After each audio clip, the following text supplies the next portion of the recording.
1990 کا زمانہ ایک دلچسپ دور تھا، خاص طور پر پاکستان میں۔ یہ وہ دور تھا جب ٹیکنالوجی ابھی ترقی کی منازل طے کر رہی تھی اور انٹرنیٹ عام نہیں ہوا تھا۔ بچوں کی زندگی زیادہ تر باہر کھیلنے اور جسمانی سرگرمیوں میں گزرتی تھی۔ 1990 کی دہائی میں ٹی وی پر پی ٹی وی کے ڈرامے اور کارٹون پروگرامز بہت مقبول تھے۔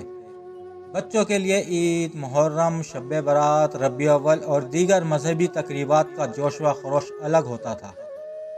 اس دور میں محلے کی دکانیں اور ٹھیلے والے بچوں کی توجہ کا مرکز ہوتے تھے، جہاں سے وہ آئس کریم، کھلونے اور دیگر چھوٹی موٹی چیزیں خریدتے تھے۔ اس وقت بچوں کے کھیلنے کے لیے ویڈیو گیمز کے بجائے پٹو گرم، کرکٹ اور پکڑم پکڑائی جیسے کھیل زیادہ مشہور تھے۔ بچوں کی عیدیں اور دیگر تقریبات بھی بھرپور خوشیوں سے بھری ہوتی تھی اور خاندان کے افراد کے ساتھ وقت گزارنا عام بات ہوتی تھی۔ مجموعی طور پر 1990 کا دور ایک سادہ مگر خوبصورت دور تھا، جہاں بچوں کی زندگی میں ٹیکنالوجی کی مداخلت کم اور قدرتی تفریح زیادہ ہوتی تھی۔ 1990 کی اسکول لائف میں بچوں کی روزمرہ کی سرگرمیاں آج کل کے دور سے کافی مختلف ہوتی تھی۔ اس وقت ٹیکنالوجی اتنی ترقی یافتہ نہیں تھی اور زیادہ تر وقت کھیلنے، کتابیں پڑھنے اور دوستوں کے ساتھ وقت گزارنے میں صرف ہوتا تھا۔ اس وقت تعلیمی نظام بالکل سادہ ہوتا تھا۔ کلاس میں بلیک بورڈ کا استعمال ہوتا تھا اور ٹیچر ہاتھ سے لکھا ہوا نوٹس دیتے تھے۔ اس وقت کمپیوٹرز اور انٹرنیٹ کی سہولت عام نہیں تھی۔ بچے زیادہ تر آؤٹ ڈور گیمز کھیلتے تھے، جیسے کرکٹ، فٹ بال، گلی ڈنڈا، پکڑم پکڑائی۔ انڈور گیمز میں لوڈو، کیرم بورڈ اور شطرنج شامل تھے۔ اسکول یونیفارم کا رواج عام تھا، جو زیادہ تر سفید قمیض اور نیلی یا خاکی پینٹ پر مشتمل تھے۔ کتابیں، کاپیاں، پینسل اور ریزر بچے اپنے بستے میں لے کر آتے تھے۔ اس وقت ای کتابیں اور ڈیجیٹل نوٹس کا کوئی تصور نہیں تھا۔ بریک کے دوران بچے کینٹین سے ٹافیاں، چپس اور دیگر لذیذ اشیاء خریدتے تھے۔ اسکول میں مختلف تقریبات اور کھیلوں کے مقابلے منعقد ہوتے تھے۔ اس دور میں رابطے کے ذرائع کوئی خاص نہیں تھے، کیونکہ نہ تو اس دور میں انٹرنیٹ تھا اور نہ ہی سیل فونز تھے۔ ان دنوں اکا دکا گھر کے اندر پی ٹی سی ایل موجود ہوتا تھا۔ موبائل فون اور سوشل میڈیا نہیں تھے، لہٰذا بچے خطوط یا فون کال کے ذریعے آپس میں رابطہ کرتے تھے۔ 1990 کی اسکول لائف میں سادگی، خلوص اور بھرپور دلچسپی تھی، جو آج کل کی تیز رفتار زندگی میں نایاب ہو چکی ہے۔ بچپن زندگی کا وہ حصہ ہے جس میں انسان کی بنیاد رکھی جاتی ہے۔ یہ وہ وقت ہوتا ہے جب انسان کی شخصیت کی تعمیر ہوتی ہے۔ بچپن کی یادیں زندگی بھر انسان کے ساتھ رہتی ہیں اور اس کی زندگی کے مختلف پہلو پر اثر انداز ہوتی ہیں۔ زندگی میں آپ کے ساتھ ہونے والی خوش قسمت ترین چیزوں میں سے ایک خوشگوار بچپن ہے، اور اس کی خوبصورت یادیں آپ کو تمام عمر یاد رہتی ہیں۔ بزرگوں کے ساتھ گزارے لمحے یاد رہتے ہیں۔ بچپن کا زمانہ ایک نایاب اور انمول خزانہ ہوتا ہے، جس کے کھو جانے کا زندگی بھر افسوس رہتا ہے۔ بچپن خوبصورت یادوں، معصوم شرارتوں اور بے فکری کی زندگی کا دور ہوتا ہے۔ بچپن نانا اور نانی کی گود سے دو مالائی کہانیاں سننے اور آنگن میں آنے والی تتلیوں کا پیچھا کرتے گزر جاتا ہے۔ والدین کے چہروں پر بچوں کی معصوم شرارتیں مسکراہٹوں کا باعث بنتی ہیں۔ کہنے کو بچپن کا لفظ صرف 2-4 حروف پر مشتمل ہے، لیکن حقیقت میں ایک ایسا سنہری دور ہے جو اپنے اندر دلکش اور دلربا یادیں لیے ہوئے ہوتا ہے۔ میرے خیال میں ہم وہ لاسٹ جنریشن ہیں جنہوں نے اپنے بچپن کے قیمتی دن مختلف کھیلوں اور مٹی میں کھیل کر گزارے اور بزرگوں سے کہانیاں سن سن کر اپنا وقت گزارا۔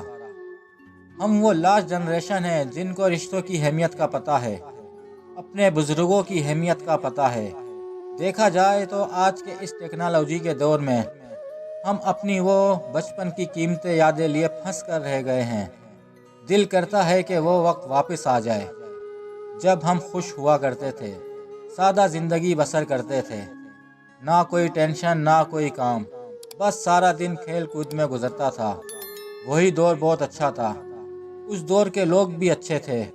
آج کے دور کی نسبت دکھ اس بات کا ہے کہ آج کے اس ٹیکنالوجی کے دور میں زندگی بسر کرنے کے لیے منافقت اور دھوکہ دہی سیکھنی پڑتی ہے۔ کہنے کو تو ہم مسلمان ہیں، مگر تلخ حقیقت یہ ہے کہ ہم جانوروں سے بھی بدتر ہیں۔ ہمیں کسی رشتے کی اہمیت معلوم نہیں، کسی کی برائی یا غیبت کر کے ہمیں خوشی ملتی ہے، کسی اپنے کو نیچا دکھانے میں خوشی ملتی ہے۔ اب تو اس دور سے خوف آتا ہے کہ ہم کس طرف جا رہے ہیں، اپنی آنے والی نسل کو کیا سکھا رہے ہیں۔ آج کے بچوں کو دیکھا جائے تو موبائل فون کے علاوہ ان کی کوئی زندگی نہیں ہے۔ آپ نے دیکھا ہوگا کہ آج کل کے بچے جسمانی اور ذہنی طور پر کمزور ہیں۔ ان کو اپنوں سے بڑوں یا چھوٹوں کا کوئی ادب احترام نہیں۔ سب سے اہم بات، اسی فون کی وجہ سے ہماری آنے والی نسل ڈپریشن کا شکار ہے۔ بلکہ یہ کہنا بھی درست ہوگا کہ اس نشے کی وجہ سے ہمیں اپنے مستقبل کا پتہ ہی نہیں ہوتا۔ ہمارا تعلیمی نظام بھی تباہ ہو کر رہ گیا ہے۔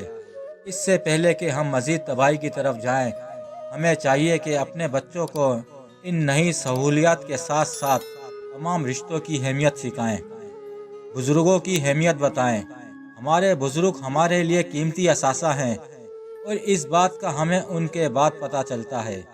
لکھنے اور کہنے کو تو اور بھی بہت کچھ ہے، بس یہی کہہ کر بات ختم کروں گا کہ اپنے بچوں سے ان کے بچپن کی قیمتی یادیں نہ چھینیں، ان کو ٹائم دیں، ان کے ساتھ کھیلیں، اپنی اس نئی نسل کو سمجھنے کی کوشش کریں۔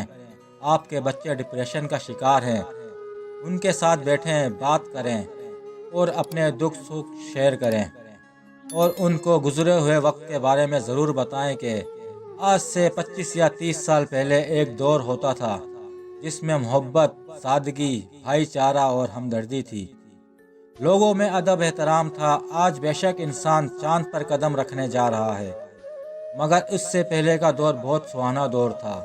لوگ چاند پر نہیں جاتے تھے لیکن چاند کی طرح رہتے تھے۔ لوگوں کے پاس مکان کچے تھے مگر دل سچے تھے۔ آج ہمارے گھر بڑے ہو چکے ہیں مگر دل اس سے کہیں چھوٹے ہیں۔ آج ہمارا اسٹیٹس امیروں کی لسٹ میں تو آتا ہے مگر انسانیت کی لسٹ میں نہیں ہے۔ آج انسان نے اپنے اور اپنے کاروبار کی انشورنس کروا کر اپنے آپ کو بہت حد تک محفوظ کر لیا ہے، مگر اس کے اندر انسانیت نام کی کوئی چیز نہیں ہے۔ وہ دور بہت سہانا دور تھا، کہا جائے تو یہ بالکل جھوٹ نہیں ہوگا کہ وہ دور محبتوں، بھائی چارے اور انسانیت کا دور تھا۔ ناظرین، اگر آپ کو ہماری یہ ویڈیو پسند آئی ہو تو ہماری ویڈیو کو لائک شیئر ضرور کریں، اور مزید ایسی بچپن کی یادوں کو دیکھنے کے لیے ہمارے چینل کا وزٹ ضرور کریں۔ اس پر آپ کو بے شمار بچپن سے ریلیٹڈ ویڈیو ملیں گی جن کو دیکھ کر آپ خوش ہو جائیں گے۔ اپنا اور اپنے ساتھ رہنے والوں کا خیال رکھیے گا۔ شکریہ۔